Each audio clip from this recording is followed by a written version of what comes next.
예, 어저께 김장하시느라 다들 수고가 많으셨습니다. 작년에는 제가 무도 썰고 버무리기도 하고 그랬는데 올해는 학회 날짜랑 겹쳐서 아쉽게도 제가 도움이 못 되었네요.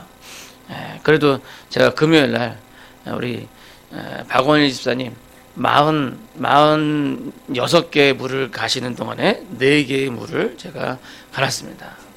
여러분들 혹시라도 이렇게 김치를 드시다가 혹시라도 길다란 무가 나오거든, 이건 김재순 목사님이 가셨구나.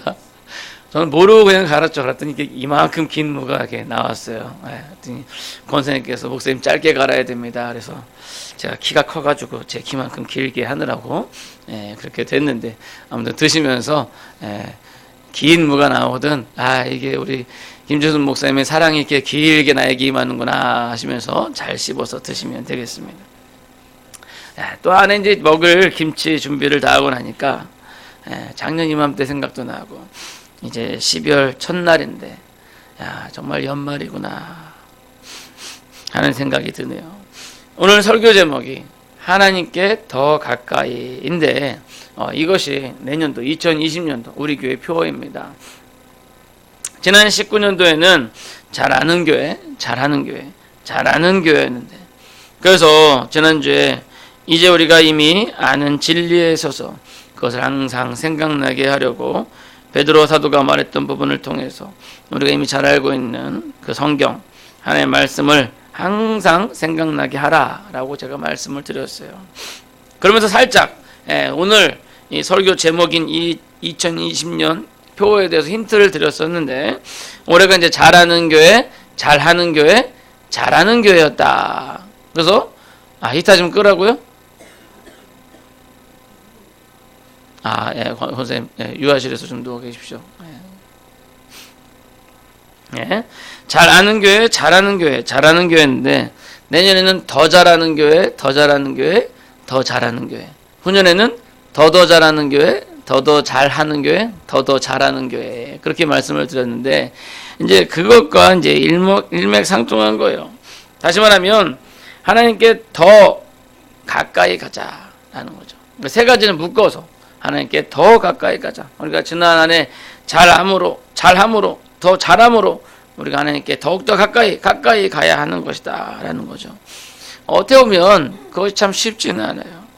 우리 죄인의 습성은 자꾸만 밑으로 내려가려고 합니다. 여러분, 한강다리에 올라가서 보면요, 한강물이 참 평온한 것 같아요. 아주 넓은 한강물이 그냥 잔잔한 것 같은데, 근데 거기에 막상 뛰어들어가 보면요, 그 유속이 장난이 아닙니다. 한강에서 이제 수영하려고 이쪽 편에 저쪽 편에 수영하려고 가잖아요. 나는 분명히 어디서 저쪽으로 간다고 갔는데 도다리 보면 저쪽 밑에 가 있어요. 한참 떠내려가가지고 엄청 빠릅니다. 이처럼 강에서 가만히 떠 있으면요, 밑으로 내려가기 마련이에요. 위로 올라가기 위해서는 열심히 수영을 해야 합니다. 하나님은 위편에 계시죠. 우리가 하나님께 더 가까이 가기 위해서는 열심히 팔을 젓고 다리를 차고 수영을 해야지 위로 올라갈 수 있는 거예요. 어떤 사람은 힘이 들다고 그냥 힘을 빼고 들어 눕습니다. 그럼 편하죠. 물살 흘러가는 대로 몸을 맡기면 얼마나 편해요. 수영 좀 하시는 분들은 그냥 이렇게 뒤로 누우면 팔 아무것도 안 줬고 그냥 누워도 떠요. 그러면 그 물살대로 떠내려 가는 겁니다. 그러나 여러분, 그 강물 끝에는 뭐가 있어요? 폭포가 있어요. 떨어져 죽는 겁니다. 흘러가는 이 세상에 여러분 몸을 맡기면요, 참 편해요. 세상 흘러가는 대로. 어쩌면 부자가 될 수도 있어요. 어쩌면 이 세상 권력을 잡을 수도 있고, 많은 사람들이 여러분들을 좋아하고 인기가 많아질 수도 있습니다. 그러나 그 끝에는 멸망이요, 영벌 지옥이 기다리고 있다라는 겁니다. 더 늦기 전에 다리를 박차고 팔을 열심히 저어서 위로 올라가야 하는 것입니다. 여러분, 아래로 내려가면 내려갈수록요, 폭포에 가까우면 가까울수록 그 속도가 더 빨라져서 나중에는 알면서도 빨려 들어가서 떨어질 수밖에 없는 거예요. 바라기는 세상 흘러가는 대로 맡기지 마시고 더 잘 알므로, 더 잘함으로, 더 잘함으로 우리 하나님께 더 가까이 가시는 여러분들이 되시기를 소원합니다. 자, 오늘 시편 말씀 보시면요, 우리가 왜 하나님을 가까이 하나, 왜 하나님을 더 가까이 하는지 잘 알 수가 있어요. 첫 번째는 우리가 하나님을 더 가까이 해야 되는 이유가 뭐냐? 바로 하나님께서 복의 근원이시기 때문에. 복의 근원. 하나님을 가까이 함이 내게 복이라 시편 기자는 고백하고 있습니다. 이 하나님의 존재에 대해서요, 철학적인 말로 뭐라 그러냐면 지고선, 최고선이라 그래요. 좀 어려운 라틴어로 하면 수멈 보눔이라 그래요. 절대선. 선하다는 것이 도덕적, 윤리적인 선을 의미하는 것이 아니라 쉽게 영어로 말하면 굿, 좋다라는 거죠. 그래서 우리 노래도 하잖아요. 좋으신 하나님, 좋으신 하나님, 참 좋으신 나의 하나님. 그렇습니다. 우리 하나님이요, 좋으신 하나님. 왜냐고요? 하나님께서 좋다라는 그 개념 자체도 만드셨기 때문이죠. 이 세상 만물을 만드신 하나님, 그 하나님이 선하지 않으시면 누가 과연 선할 수 있겠습니까? 다시 말씀드리면 좋다라는 기준이 되시는 분이 바로 하나님이시다. 따라서 하나님은 좋으심, 선하심, 그것이 절대적인 분이시라는 거예요. 근데 이상하게도 사람들은 이 절대적인 것을 멀리하고 자꾸만 상대적인 것으로 좋아하는 습성이 있어요. 그것은 바로 인간의 죄성에 의한 것인데, 예를 들면 다들 부모님의 사랑, 부모님 사랑 위대하다, 부모 말씀 잘 들어야 된다. 그러지만 여러분도 젊었을 때, 학생 때를 경험해 봤지만 부모 말 듣기보다는 친구 말을 더 좋아하고 더 듣기를 하잖아요. 부모 말을 잘 들어야 된다고 머리로는 이해하고 있는데 부모님 말보다는 친구들의 말을 더 신뢰하는 거예요. 하나님의 사랑에 대해서 모르는 것이 아닌데 성경 말씀 보기보다는 TV 드라마나 영화, 소설책을 더 좋아하는 거예요. 실제로 이것은 이스라엘의 역사를 보시면 알 수가 있어요. 하나님께 택함을 받고 또 하나님의 은혜로 이집트에서 종살이 하던 이스라엘이 이제 탈출하게 되었잖아요. 그래서 하나님의 국가가 되었어요. 그것도 막 홍해가 갈라지고 막 반석에서 물이 나오고 막 하늘에서 음식과 고기가 떨어지고 40년 광야 생활 동안 그들의 의복이 하나도 닳지 않았다 그래요. 이런에도 불구하고 그들은 하나님보다 이방 신상들을 더 좋아하고 이방 민족들을 부러워하고 있어요. 그래서 나오는 말이 뭐예요? 남의 떡이 더 맛있어 보인다. 더 커 보인다. 네. 이게 바로 대표적인 인간의 타락성을 나타내는 말인 거예요. 내가 가지고 있는 것에 만족하지 못하고 남의 것만 바라보는 거예요. 결국 남이 가지고 있는 보잘것없는 것을 가지기 위해서 그쪽으로 가다가 내가 가진 것마저 잃어버리게 되는 것이 그것이 바로 인류의 역사의 순환이었다. 하나님께서 복의 근원이시기 때문에 우리가 하나님께 가까이 가야 한다는 것을 아주 쉽게 말씀을 드리면, 예전에 제가 중학교 고등학교 다닐 때는 지금 뭐 난방이 잘 돼 있어서 중학교 고등학교 학교 막 그 방 안 춥잖아요. 근데 저희 때는 엄청 추웠어요. 막 창문으로 막 바람이 솔솔 들어오고, 저희 때보다 우리 장로님 때는 더 심했겠죠. 그래서 뭐 있었냐면 난로가 있어요. 그 교실 중앙에 난로가 있어요. 난로가 있고 그 연통이 달려가지고 연통이 이제 밖으로 돼 있죠. 그 난로에는 이제 조개탄, 요만한 갈탄 같이 생긴 건데 그걸 주번이 가가지고 이제 창고에 가지고 이렇게 한 박에서 가져오면 그거 부어가지고 이제 그거 떼는 거예요. 그러면요 그 주인은 따뜻해요. 근데 창가는 추워요. 밖에서 바람이 술술 들어와요. 그러니까 그 난로 주변에 있는 애들은 복 받은 애들, 그리고 저주 받은 애들은 창문 앞에 있는 아주 막 발도 시렸고 막 공부가 막 하는데, 같은 원리. 하나님께서 복의 근원이시고 절대복, 절대선이시기 때문에 하나님께 가까이 가면 갈수록 따뜻하고 가까이 갈수록 좋은 것이고 멀어지면 멀어질수록 나쁜 거라는 거예요. 그렇다면 여러분들 어떻게 하시겠습니까? 멀어져가지고 추운 창가에 앉으시겠어요? 아니면 따뜻한 난로가에 앉으시겠습니까? 항상 모든 좋은 것은요 가까이 하는 것이 좋은 거 아니에요. 문제는 그러한 상황을 우리가 머리로만 이해하지 우리 마음으로 동일하지 못하고 있다는 게 문제. 바라기는 복의 근원이 되시는 우리 하나님께 가까이 함으로 그로부터 나오는 모든 좋은 것을 받아 누리시는 그런 여러분들이 되시기를 소원합니다. 자, 두 번째로 우리가 하나님을 가까이 해야 하는 이유는요 바로 하나님께서 가까이 하는 자를 좋아하시기 때문이에요. 잠언에 보니까 나를 사랑하는 자들이 나의 사랑을 입으며 나를 간절히 찾는 자가 나를 만날 것이니라. 또 야고보서 4장 8절 상반절에 보니까 하나님을 가까이 하라 그래야하면 너희를 가까이 하시리라. 나를 사랑하며 나를 간절히 찾는 자가 나의 사랑을 잊고 나를 만난다고 하셨어요. 또한 나를 가까이 하면 내가 또한 너희와 가까이 하겠다라고 말씀하십니다. 이거 뭐예요? 결국 하나님께서는 자기에게 가까이 하는 사람들을 좋아하신다는 거죠. 예를 들면요, 강아지를 싫어하는 사람은 강아지가 가까이 오는 걸 싫어합니다. 가까이 오면 질겁하고 무서워하기도 하고, 어떤 경우에는 알레르기가 있는 경우도 있어요. 그러나 강아지를 좋아하는 사람은 강아지가 가까이 오면 좋아해요. 쓰다듬어 주고 안아주고, 어떤 사람 보니까 막 뽀뽀도 하고 막 그러더라고요. 우리 하나님께서 우리 인간을 창조하시고 우리를 싫어하셔서 우리가 가까이 못 오게 하시는 그런 하나님이 아니었어요. 하나님께서 인간을 창조하시고 하신 말씀이 뭐예요? 보시기에 심히 좋았더라. 무척 좋았더라. 너무 좋았더라. 여러분들 창조하시면서 하나님께서 너무 좋아하셨다는 거예요. 하나님께서 매일마다 인간들을 찾아오셨고, 인간들은 그런 하나님을 반갑게 맞이하며 영광을 돌리면서 즐거워했어요. 근데 어느 순간 하나님께서 인간들을 찾아오셨는데 인간들이 보이질 않아요. 아그나, 호세야 하고 부르는데 대답이 없어. 인간들이 숲을 사이에 숨은 겁니다. 그들은 하나님께서 금하신 동산 중앙에 있는 선악을 알게 하는 나무의 열매를 먹었고, 결국 하나님과 인간 사이에 금이 가기 시작한 거죠. 결국 저주를 받아서 그 갈라진 금은 영원히 붙을 수 없을 정도로 멀리 떨어지게 된 겁니다. 그러나 하나님은 그럼에도 불구하고 인간들이 가까이 오는 것을 좋아하신, 그러기에 길을 만들어 주셨어요. 그 길은 바로 예수 그리스도. 내가 곧 길이요 진리요 생명이니 나로 말미암지 않고는 아버지께로 올 자가 없느니라. 우리 하나님께서 여러분들께서 하나님께 가까이 오는 것을 좋아하십니다. 그것을 너무 좋아하시기에 그의 아들까지도 아끼지 아니하시고 십자가에 내어 주신 거예요. 그럼 우리가 어떻게 해야 될까요?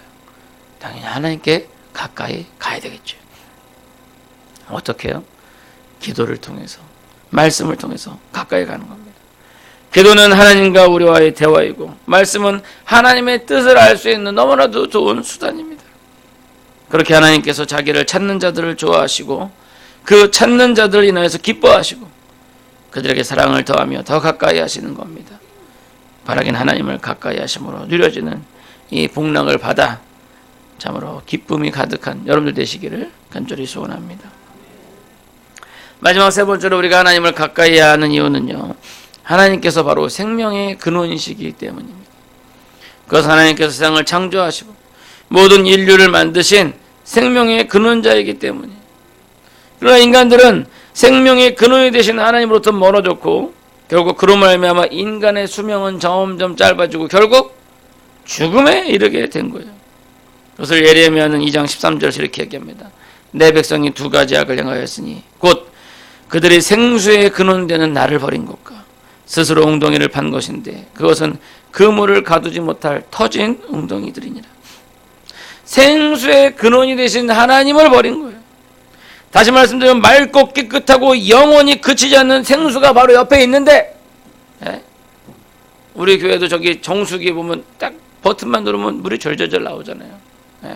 그 생수가 옆에 있는데 그거 놔두고 더 좋은 물을 찾겠다고 광야 가운데로 가는 거예요. 막 가가지고 막 갈증과 막 그러면서 멀리 더 가는 거죠. 그러다가 만난 물이 있어요. 뭐예요? 땅에 요만큼 고여있는 흙탕물. 그걸 보고는 거기에 엎드려가지고 막 핥아서 먹습니다. 근데 뭐 요만큼 있는 거 뭐 양이나도 차요. 얼마 있으니까 다 없어져 버려요. 그러니까 또 어떻게 해요? 또 목말라가지고 또 찾아다닙니다. 생수의 근원 되신 하나님을 버려두고 물이 콸콸콸콸 나오는 이런 물이 그냥 콸콸 나와서, 제가 목말라서 마시는 게 아니에요. 설명하기 위해서 마시는 거지. 그런 물을 옆에 놔두고 그냥 그렇게 헤매고 해가지고 바닥에 있는 더러운 물 그거 하나 먹고는 좋다고 웃고 있는 게, 그게 바로 세상 사람들이라는 거예요. 우리 하나님께서 생명의 근원이시기 때문에 우리 하나님께 가까이 가는 것만이 생명을 얻을 수가 있는데, 사람들은 자꾸만 다른 곳에서 찾아 헤매고 있는 거예요. 진시 황제는 불로초를 찾게 해가지고 사람을 보내가지고 결국 사기 맞았죠. 오늘날 사람들은 어떠한 상상을 하고 있는 줄 아세요? 오늘날 생명공학 어떤 거냐면요. 여러분들 복제인간 아시죠? 복제인간을 만들어가지고 그 복제인간을 냉동고에 얼립니다. 얼리고 있다가 내가 장기가 좀 문제가 생겼다 그러면 그 복제인간에서 장기 빼다가 교체하는 거예요. 내 피가 좀 부족하다 그러면 그 피를 빼다가 교체하는 거예요. 그렇게 장기랑 심장이랑 뇌랑 이런 걸 계속 이식하다 보면 영원히 살 수 있다는 거예요. 참 그런 상상들 하고 있어요. 인간들은 자꾸 인간적인 방법으로 자꾸만 하나님의 다른 곳으로 뭔가 하려고 합니다. 그러나 그게 뭐예요? 터진 웅덩이, 가둘 수 없는 웅덩이. 시편 기자는 생명의 근원이 우리 하나님께 있다는 것을 알았기에 시편 36편 9절에서 진실로 생명의 원천이 주께 있사오니 주의 비단에서 우리가 빛을 보리이다 라고 고백하고 있어요. 바라긴 생명의 근원이신 우리 하나님을 가까이 함으로 여러분 생명을 얻으시기를 바랍니다. 그러면 어떻게 생명의 근원이신 우리 하나님을 가까이 함으로 그 영원한 생명을 받아 누릴 수 있을까? 잠언 4장 23절에 보니까 이런 말씀이 있어요. 모든 지킬 만한 것 중에 더욱 내 마음을 지키라. 생명의 근원이 이에서 남이니라. 즉 우리의 마음을 지켜요. 우리 마음에 생명의 근원이 있다 그럽니다. 근데 이 말이 뭐예요? 우리 마음에 생명의 근원이 있다는 거예요? 우리가 마음먹기에 따라서 우리가 영원히 살겠다 그러면 마음대로 되는 겁니까? 그렇지 않습니다. 분명 생명의 원천 근원이 우리 하나님께 있다 그랬어요. 그럼 잠언의 말씀 뭐예요? 그것은 우리의 마음을 하나님께 두라는 거예요. 우리의 마음을 생명의 원천이 하나님께 두었을 때 그곳에 생명의 근원이 있는 거예요. 우리 마음이 하나님께 있어야지 다른 곳에 가 있으면 안 돼요. 여러분 지금 몸은 여러분들 여기 마음은 중앙교회에 와 있지만 정작 마음은 딴 데 가 있는 경우도 있어요. 즉 여러분들의 시선과 여러분들의 귀는 저를 다양하고 있지만 여러분들 마음은 지금 딴 데 가 있을 수 있어요. 네? 아이고 어저께 저녁에 보던 드라마 다못봤는데 오늘 재방송 안 되는데 그거 봐야 되는데 내가 냉장고에다 생선 고등어를 집어넣었던가 아니면 부뚜막에 놨던가. 네? 마음은 콩밭에 가 있는 경우가 있어요. 결국 여러분들의 마음이 하나님께 우리 예수님께 있어야 하는 겁니다. 그것은 여러분들의 삶의 중심이 이전에는 세상 명예, 돈, 즐거움, 친구, 가족 등등이 있었다면 이제 그 중심이 하나님께 있어야 한다라는 겁니다. 명예, 돈, 권력, 즐거움, 친구, 가족 등등도요. 여러분들 생명이 있어야지 의미가 있는 거지. 여러분들 죽고 나면 그 모든 거 다 소용이 없어요. 결국 여러분들의 마음을 하나님께 둠으로 인해서 그렇게 하나님께 가까이 함으로 인해서 생명의 근원이신 하나님을 가까이 함으로 인해 생명을 얻고 영생을 얻고 결국 그 외에 다른 모든 것들을 얻게 되는 겁니다.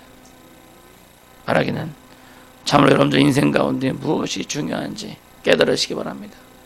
가장 중요한 것은 생명이고 그 생명은 바로 우리 하나님의 손에 달려있는 겁니다. 바라기는 생명의 근원이신 하나님을 가까이 함으로 그 생명을 받아 영원히 누리시는 영생을 누리시는 여러분들 되시기를 소원합니다. 이제 말씀을 뵙도록 하겠습니다. 하나님을 가까이 하는 것이 여러분들에게 복이 됩니다. 하나님을 가까이 할 때 하나님으로부터 모든 좋은 것을 받게 됩니다. 왜요? 하나님이 바로 복의 근원이 되시기 때문이죠. 뿐만 아니라 하나님을 가까이 할 때 하나님께서 그것을 기뻐하시고 하나님께서 기뻐하시게 되면요 여러분들도 기뻐하게 되는 거예요. 하나님을 기쁘시게 해드릴 때 하나님께서도 여러분들을 기쁘시게 하는 겁니다. 그렇잖아요. 여러분들 정말 밤늦게까지 막 일하고 집에 들어왔는데 여러분들 자녀들이 와가지고 아유 우리 아버지 얼마나 힘드셨어요. 어깨를 주물러 주고 막 그러면서 발도 막 씻겨주고 막 이러면 어떻게 주머니에서 5만 원짜리 지폐가 나가야 안 나가요? 저 같으면 나가고 싶어도 없어서 못 나가는데 그렇잖아요. 근데 집에 왔는데 오자마자 막 짜증 내면서 말이야 아빠 나 학용품 사야 되는데 왜 돈 안 주냐고 막 그러면서 막 참, 저도 참 어렸을 때 철이 없었어요. 제가 어렸을 때 별명이 뭐였냐면요 100원만이었어요. 맨날 아버지 어머니 따라다니면서 100원만 근데 우리 아버지가 이제 출근하시는데 100원만 달라고 쫓아가다가 그때 저 이문동에 살았거든요.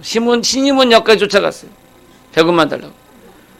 신임원역에서 우산대로 한 대 쳐맞고는 그리고는 이제 집에 들어왔는데 그날 저녁에 아버님이 술이 거나게 취하셔가지고 오셔가지고 우리 삼형제 불러놓고 또 한참 혼났습니다. 그러면은 아버지를 기쁘시게 하면 100원이 나와요? 1000원이나 10,000원이 나오잖아요. 근데 그렇게 짜증내고 그러면 1000원 100원이 나오는 게 아니라 우산대로 맞는 것밖에 안 나옵니다. 마찬가지입니다. 여러분 하나님을 가까이 하심으로 하나님이 기쁘시게 되면 하나님께서 여러분들에게 그 복을 주시는 겁니다. 여러분들 하나님을 가까이 하는 것이 얼마나 복된 것인지 우리는 알아야 돼요. 여러분 하나님을 가까이 할 때 그로부터 나오는 영원한 영생수를 받게 되는 거예요. 영생을 얻게 되는 겁니다. 아무리 좋은 것 가지고 누린다 해도 생명을 잃으면 아무 소용이 없는 거예요. 여러분 억만금을 여러분들 집에 쌓아놔 봐요. 여러분 오늘 저녁에 죽으면 그 모든 거 다 소용없잖아요. 따라서 여러분들 하나님을 가까이 하는 것이 얼마나 복된 것인지 우리는 알아야 됩니다. 그래서 올해 표어를요 하나님께 더 가까이라고 정했어요. 올 한 해 여러분들의 마음을 하나님께 두시고 그러므로 하나님께 더 가까이 가시는 그런 여러분들 되시기를 간절히 축원합니다. 기도하겠습니다.